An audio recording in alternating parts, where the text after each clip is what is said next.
Okay, here are some units at a gas station in Davenport.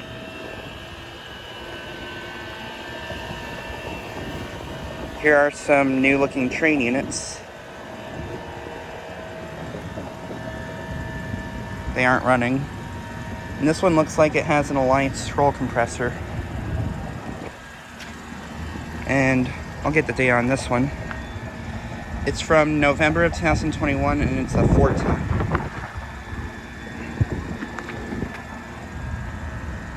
It's got a Gentech fan motor. And I'm not going to get the data on the other units. I kind of want to make this video quick. And then here are some refrigerating components. This one just turned on.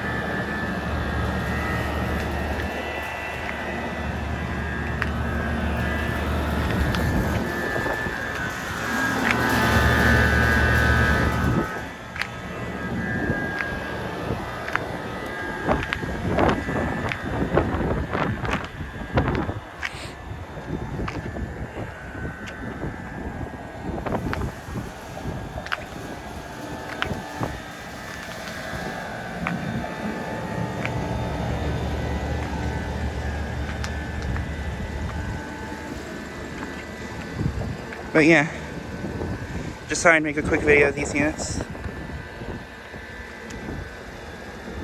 Anyways, thanks for watching.